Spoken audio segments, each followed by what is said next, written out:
এবার মহাবিপদে গণ অধিকার পরিষদের সাধারণ সম্পাদক ও ডাকসুর সাবেক ভিপি নুরুল হক নূর।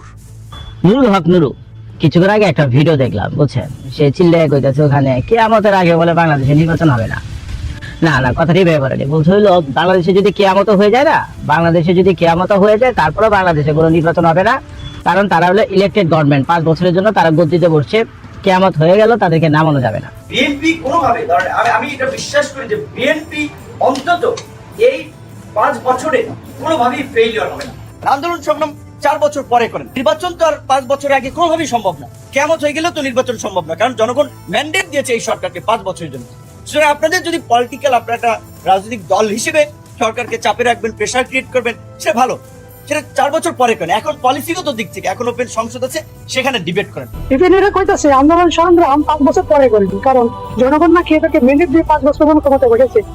এখন দেখেন এই ব্যর্থতার চিত্রের মধ্যে বাস্তবতা আছে, সত্যতা আছে, সরকারও স্বীকার।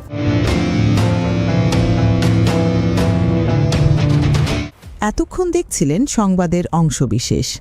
কথার যুদ্ধেই সাবেক প্রধানমন্ত্রী শেখ হাসিনার পতন হয়েছিল। এবার বিএনপিকে গভীর জলে ডুবাচ্ছেন ভিপি নূর। নিজের অপকর্ম ঢাকতে বিএনপিকে সামনে টানছেন। গণ অধিকার পরিষদের সাধারণ সম্পাদক ও ডাকসুর সাবেক ভিপি নুরুল হক নূর মন্তব্য করেছেন যে কেয়ামত হয়ে গেলেও 5 বছরের আগে কোনো জাতীয় নির্বাচন সম্ভব নয়। তিনি জানান, বর্তমান সরকারকে জনগণ 5 বছরের জন্য ম্যান্ডেট বা দায়িত্ব দিয়েছে। নির্ধারিত এই 5 বছর মেয়াদ পূর্ণ হওয়ার আগে নতুন কোনো জাতীয় নির্বাচন হওয়ার সুযোগ নেই বলে তিনি দাবি করেন।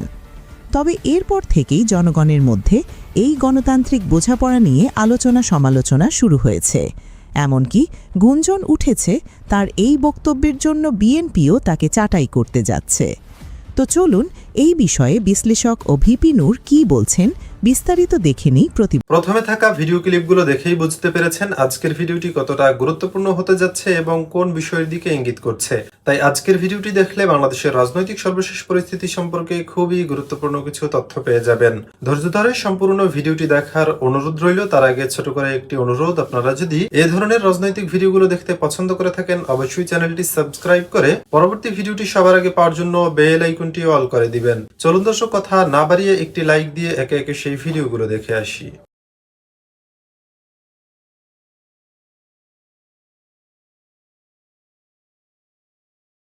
বেদনের বাকি অংশে নুরুল হক নূর কিছুক্ষণ আগে একটা ভিডিও দেখলাম, বুঝছেন, সে চিল্লায় কইতেছে ওখানে কিয়ামতের আগে বলে বাংলাদেশে নির্বাচন হবে না।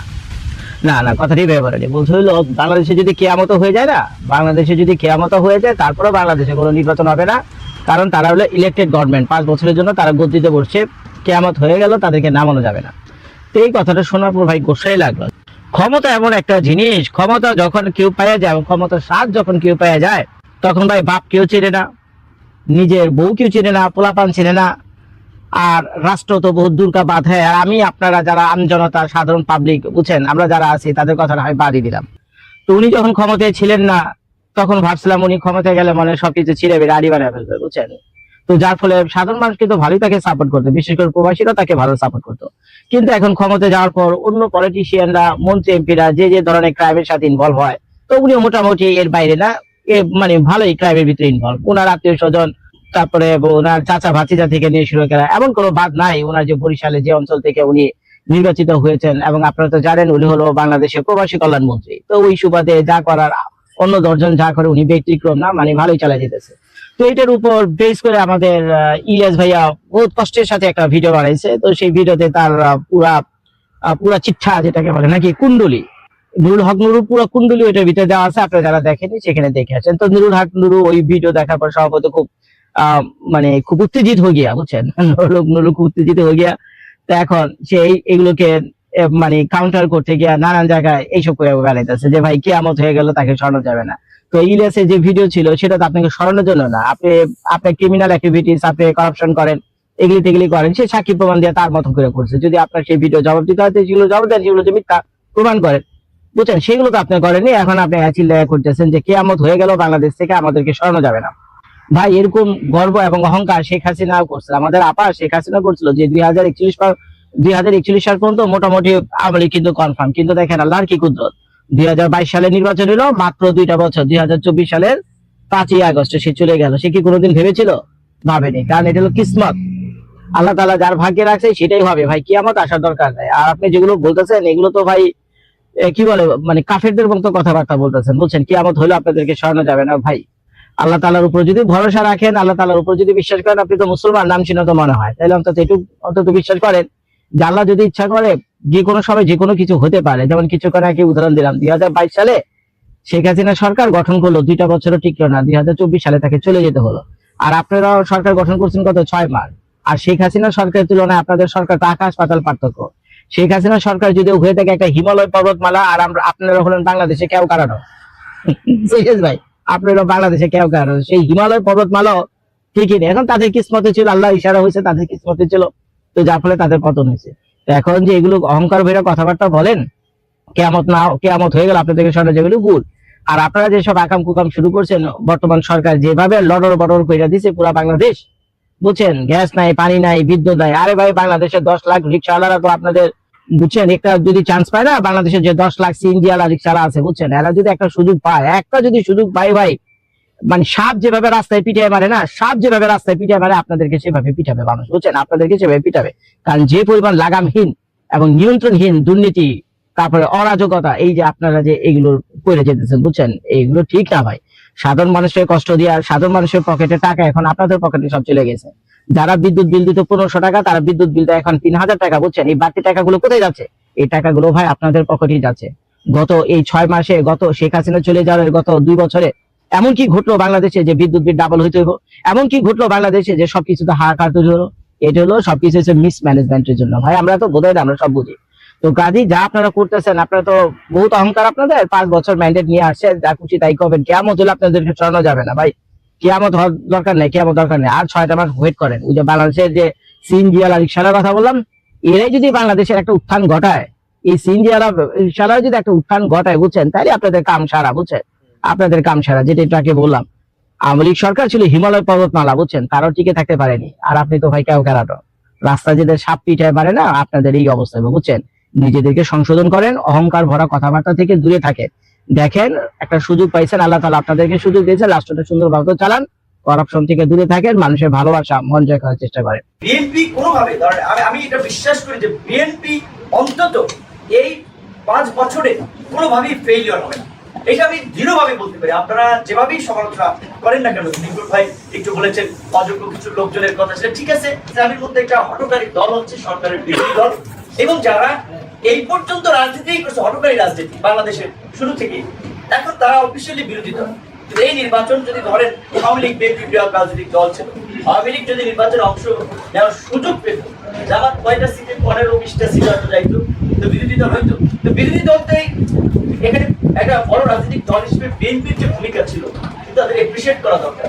এখন তারা চাচ্ছে যে ইন্টারিম গভর্নমেন্টের সময় যেভাবে ওই যে বলেছিল, অনেককে ব্ল্যাকমেইল করে এই ইউটিউবাররাও কিংবা বিরোধী দল যেভাবে ব্যাংকিং সেক্টরে, ফাইন্যান্সিয়াল সেক্টরে, আমলাতন্ত্রে প্রভাব বিস্তার করেছে, সুযোগ সুবিধা দিয়েছে, ওই প্রভাবটা রাখতে, যেই কারণে তারা সরকারকে একটা দুর্বল সরকার করে রাখতে চায়, দেশকে অস্থিতিশীল করে রাখতে চায়। সেই জায়গা থেকে আমার কথা পরিষ্কার যে এখানে আমরা যারা গণঅভ্যুত্থানের আন্দোলন সংগ্রামের অংশীদার ছিলাম, জনতার দল, আরো যে সমস্ত দল, তাদেরকে একটা বিষয় মনে রাখতে হবে যে বিএনপি কোনোভাবে, ধরেন আমি এটা বিশ্বাস করি যে বিএনপি অন্তত এই 5 বছরে কোনোভাবেই ফেইলিওর হবে না। এটা আমি দৃঢ়ভাবে বলতে পারি। আপনারা যেভাবেই সমালোচনা করেন না কেন, নিকুল ভাই একটু বলেছেন অযোগ্য কিছু লোকজনের কথা, সেটা ঠিক আছে। একটা ব্যক্তির দ্বারা কখনোই আপনারা চেঞ্জ করেন, পরিবর্তন করেন, সরকারের ত্রুটি বিচ্যুতি অলওয়েজ থাকবেই, সেটা নিয়ে আমরা কথা বলবোই, আপনারা বলবেন। আমি মনে করি তারপরে বর্তমানে মন্ত্রিসভায় কারা আছেন, তার প্রত্যেকটা পলিসি কাজ যেভাবে প্রধানমন্ত্রী আপনার স্ক্রিনিং করতেছেন, আপনারা জানেন কিনা আমি জানি না, আগে এমপিদের 10 থেকে 15 কোটি টাকা থোক বরাদ্দ ছিল, ইচ্ছামতো প্রকল্প করতো। বর্তমান সরকার তো চিন্তা করতে পারতো 17 বছর পরে আমরা ক্ষমতা আসছে, আমাদের নেতা কর্মীদের একটু কাজকর্ম দিয়ে তাদেরকে একটু প্রতিষ্ঠিত করা লাগবে, দেন এটা চলুক, 20 কোটি 5 কোটি আরো বাড়ে 20 কোটি করে দেয়। বরঞ্চ সরকার দুর্নীতি বন্ধ করার জন্য সেই প্রকল্প বাতিল করেছে। এমনকি এই যে আমাদের এমপিদের কিংবা প্রভাবশালী ব্যক্তি, এমপিরা আমলারা, তাদের যে একটা আমি মনে করি যে রোগ, তাদের ক্ষমতা থাকলে, পাওয়ার থাকলে, নিজের বাড়ির সামনে একটা বিল্ডিং বানায় রাখবে, একটা অবকাঠামো বানায় রাখবে, কাজে লাগুক না লাগুক। সেক্ষেত্রে প্রধানমন্ত্রী তো বলেছে যে এমপিদের অগ্রাধিকার বা নির্বাচনের প্রতিশ্রুতি বাস্তবায়নে তারা চিঠি দেবে, প্রধানমন্ত্রীর কার্যালয়ে একটা সেল করা হয়েছে, ওইখানে যাচাই বাছাই হয়ে সেই প্রকল্প বাস্তবায়ন হবে। চাইলে আপনি বাড়ির সামনে বিল্ডিং কিংবা আপনার বাড়িতে যাওয়ার জন্য বাজার থেকে রাস্তা টোকেন টাইপস করে ওই সমস্ত সুযোগ দেয়। সরকার এই সুশাসন নিশ্চিত করার জন্য, সুষম উন্নয়নের ক্ষেত্রে সেটা সরকার গুরুত্ব দিচ্ছে। একই সাথে এই প্রকল্প নেওয়ার নামে অনেক ক্ষেত্রে যে বিবেচনাহীন বিভিন্ন সিদ্ধান্ত নীতির ফলে লুটপাট হয়, এগুলো বাংলাদেশে গত 10 বছরের পত্রপত্রিকা অসংখ্য লেখালেখি হয়েছে। সরকার বলেছে যে নতুন প্রকল্প গ্রহণের ক্ষেত্রে অনেক প্রকল্প আমরা পাঠিয়েছি। আজকের অনুসন্ধানের প্রধান চরিত্র গণ অধিকার পরিষদের সদস্য সচিব নুরুল হক নুরু। কাঁথাবালিশ নিয়ে লঞ্চে সদরঘাটে নামার যে নুরুর একসময় 3 বেলা ভাত জুটত না, সেই নুরু এখন পরিবার নিয়ে হেলিকপ্টারে চলাফেরা করে। চরের ভাঙা ঘর ভেঙে নতুন পাকা ঘর উঠেছে। হাঁটা চলা দেখলেই বোঝা যায় পকেটটা এখন আগের চেয়ে অনেক বেশি গরম।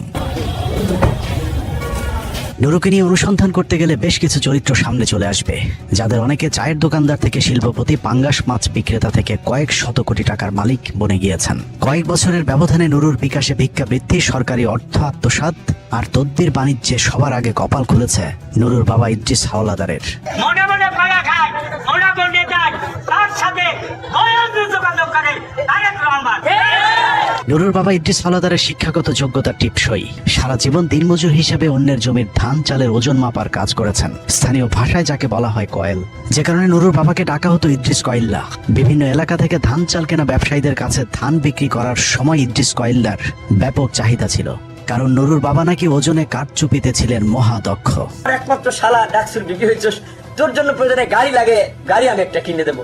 তো আমার তখন সে সময় লাগে নাই। যখন দেখলাম যে আমাকে একবার বিশেষ করে একটা গুম করার চেষ্টা করা হয়েছিল উত্তর বাড্ডা থেকে, তখন আমি ভেবেছি মোটরসাইকেলে চলাফেরাটা আমার নিরাপদ নয়। তখন সে দুলাভাইকে জানালে তিনি প্রিমিয়ার ব্যাংকে 10 লক্ষ টাকা কারণ বাজার শাখায় লোন করে এবং 10 লক্ষ টাকা নিজে সমন্বয়কে 20 লক্ষ টাকা দিয়ে এই গাড়িটা কিনেছেন।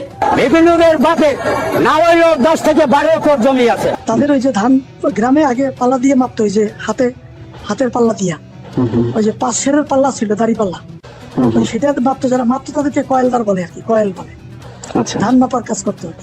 2019 সালে নুরুল হক নুরু ভিপি হবার পর থেকে ধীরে ধীরে কয়েল্লা ইদ্রিসের দিন পাল্টাতে শুরু করে। কয়েলের কাজ বাদ দিয়ে রাজনীতির মাঠে নামে, কারণ আগের ব্যবসার চেয়ে এই ব্যবসায় লাভজনক। রাজনৈতিক দেশ ছিল বঙ্গবন্ধু শেখ মুজিবুর রহমান। এটা যদি আমি বলি সে ছিল না, তাই আমি ভুলের রাজ্যে বসবাস করি। এখন বাংলাদেশে বঙ্গবন্ধুর পর দ্বিতীয় নেতা বিপিনুর। নুরুর বাবা ইদ্রিস হাওলাদারের মতো মামা, চাচা, ভাগ্নে এবং শ্বশুর বাড়ির লোকজনদেরকে নিয়ে গড়াচিপায় এক নুরুতন্ত্র প্রতিষ্ঠিত হয়েছে, যেখানে ক্ষমতাসীন দল বিএনপির নেতা কর্মীরাও চরমভাবে কোণঠাসা হয়ে পড়েছে। তার মন্ত্রিত্ব কার্যকর হচ্ছে মূলত তার শালা, মানে শালা সুমন্দি, খালু শ্বশুর, বড় ভাই, ছোট ভাই, এভাবেই মানে প্রশাসন তাদের কথায় উঠা বসা করতেছে। আমাদের লোকজন হ্যারাসমেন্ট হচ্ছে বিভিন্ন ইউনিয়নে, বিভিন্ন অফিস আদালত, পিওন অফিস, এসিলেন্ট অফিস থেকে শুরু করে শিক্ষা অফিস, সব জায়গায় গণ অধিকার পরিষদের যারা নেতৃত্ব দিচ্ছেন তাদের নেতারা অফিসগুলি দখল করে আছেন। এবং বিশেষ করে আমাদের জানা মতে পিওন মহোদয়ের অফিসে তার আত্মীয় স্বজন, ভাই, শ্যালক। 50 মিনিটসের অনুসন্ধানে নুরুর আত্মীয় স্বজনের ব্যাপক অপকর্মের তথ্য উঠে এসেছে। এলাকায় দখল, চাঁদাবাজি থেকে শুরু করে স্থানীয় সকল সরকারি কাজে নুরুর পরিবারের লোকেদের বাইরে কারো কোনো কথা বলার সুযোগ নেই। বিশেষ করে নুরুর ভাই, ভাগ্নে, শালা, দুলাভাইয়ের নেতৃত্বে গণ অধিকার পরিষদের একদল সন্ত্রাসী এলাকায় যে অপকর্ম চালিয়ে যাচ্ছে তা মানুষের ধৈর্যের বাইরে চলে গিয়েছে।